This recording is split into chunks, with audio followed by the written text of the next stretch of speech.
Hello everyone, COVID Chronicles, week 5. Hope you're all faring well out there. We're doing our best to keep our sanity and keep all of our good friends in high quality artisan wine. Last week was great, we had a lot of great selections. This week I'm, if anything, a little even probably more excited about the stuff that we have in. One of the things I want to show you today is this incredible Muscadet. Now, this is not a variety that gets a lot of respect, and that's primarily because it's mass-produced, machine harvested, mass-produced with industrial yeast, that sort of thing. It's not given much care. However, there are a few select producers, if you know where to look, that really make the very best Muscadet there is, and this is one of them.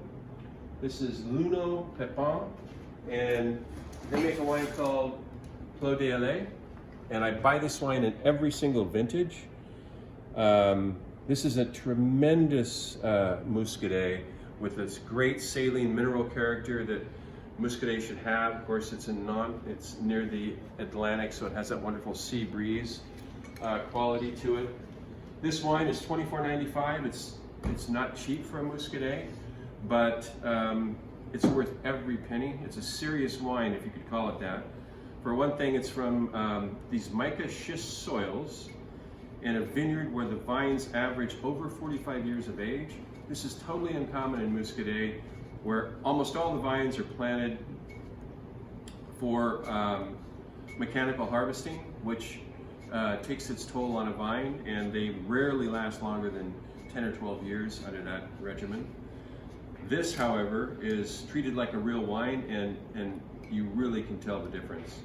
In fact, I was reminded of this wine last week when a good wine club customer called me and asked about it.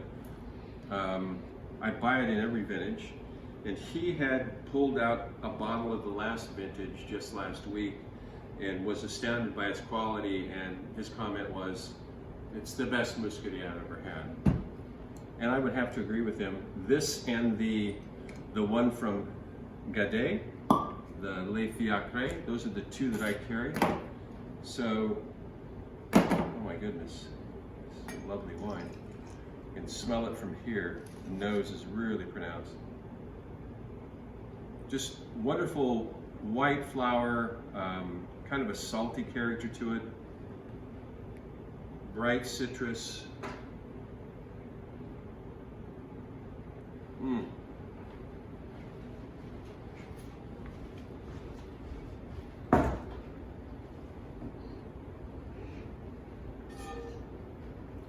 That is absolutely fabulous.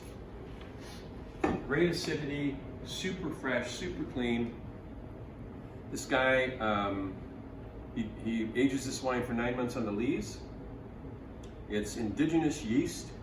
As I said, it's hand harvested. It's all the things you do with a high quality white wine, and it completely carries through on this wine.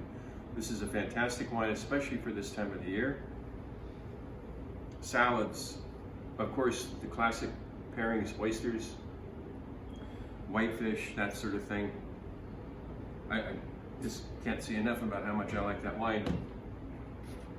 Okay, we've got some really interesting whites this week, that being the first one, $24.95. It's limited. This wine will sell out. It just got released. This is a 2018.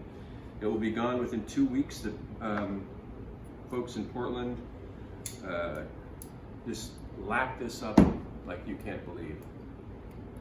The second wine, last week we delved into the wines of Domaine de Rapet in Pernon-Vergelès, and we had a 2017 Premier Cru from him from the Combat vineyard. And the big gun, the top vineyard of his, is en Caradeux. And so I decided, even though this is quite a bit more money, that I would need to taste this and just see what it was like and tell you guys what the quality difference is in these two wines. So this is 17, as I said last week. It's a really nice vintage. And this vineyard, by the way, we talked about this last week. Pardon Vergelès is here, the Hill of Corton is here, the Grand Cru of Corton Charlemagne is here, and the Combat Vineyard is here that we tasted last week. That wine was $48.95, and this week we're in Caradeux, which is here, which looks directly across the stone's throw from Corton Charlemagne. So this is really what we call the best neighborhood, and that's where you want to be when you are looking for these wines. Jump over here, you pay another $100 per bottle. So let's take a taste of this and see just what we think. The pricing on this, $58.95. So it is considerably more than the other one, but its reputation definitely calls for that.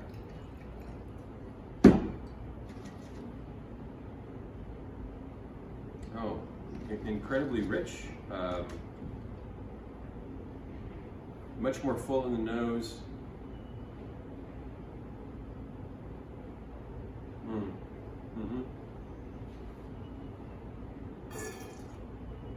A lot more detail of this wine. The Combat is wonderful, lovely, especially for $48.95. I drank 2 bottles this week myself. But this wine is definitely another notch above. That's just really beautiful stuff. Okay,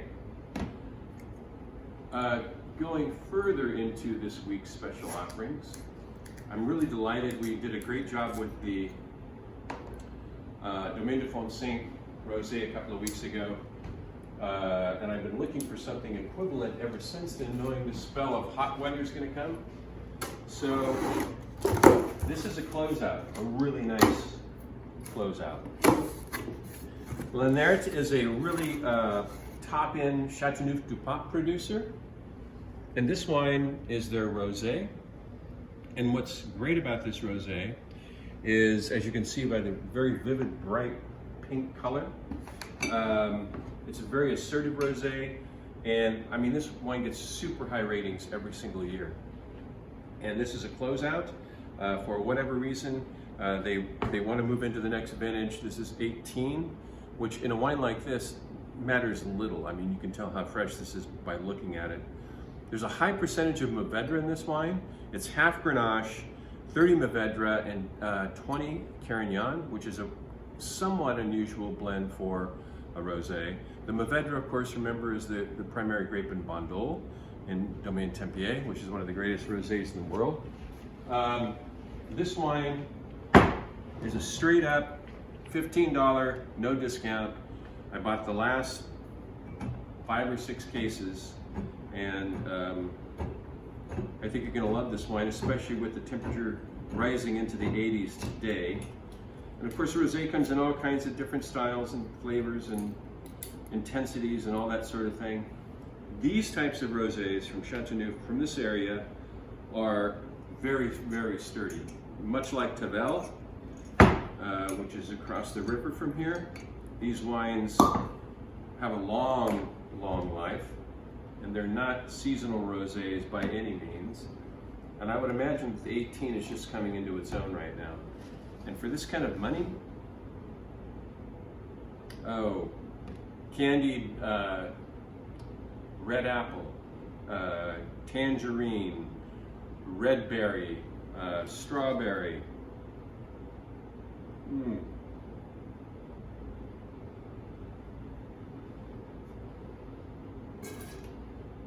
Still great cut, still great acidity. That wonderful little slightly bitter herbal finish that cleanses the palate so well. This is a great rosé, much different than the Fontaine, which is a little more gentle than this. This is a little more rambunctious, but a great food. This will be a great food wine. Rosés are incredibly versatile, just in everything you make at this time of the year that we all like to eat. So get your hands on some of that. $15, it's going to go fast. That may find its way into the pandemic box that we're doing this week. Which, by the way, I've got some great stuff coming in for the pandemic box this week. Much of it's coming in tomorrow. Wonderful Côte de Rhône, but we also have this really lovely Tempranillo, this Rioja, Rondon, 2014, we've been running with for a couple of weeks. That's a fantastic addition to that box. We'll also have the Guichard back in it. And last week I wasn't able to mention these other reds that are really outstanding. Like, we don't do a lot of California stuff here because I'm very selective about it. But there's a battleship Cabernet for me from the North Coast called Ramsey that I buy in every single vintage. This is Kent Rasmussen's second label. He started this for restaurants 15 years ago, 12 years ago, and they wouldn't let him stop. So it's basically the junior varsity from his vineyards, from the Rasmussen vineyards. And it's one of those rare California cabs that actually tastes like a North Coast cab for around 20 bucks and under. That's really outstanding. That has been going in the boxes as well. What else? Oh yeah, this is going to go in the boxes this week too. This is a wonderful red from Bucci. So Bucci is the producer of the wonderful Verdicchio we've been making, that we've been selling the last couple of weeks. In fact, we've sold probably upwards of 30 cases of the Bucci Verdicchio. That's the wine that is usually too expensive for me to stock in the store because wines from the Marche pushing $30 on the eastern side of Italy, in this area, are kind of a hard sell unless you can really get these in people's glasses first. And then they're convinced because this is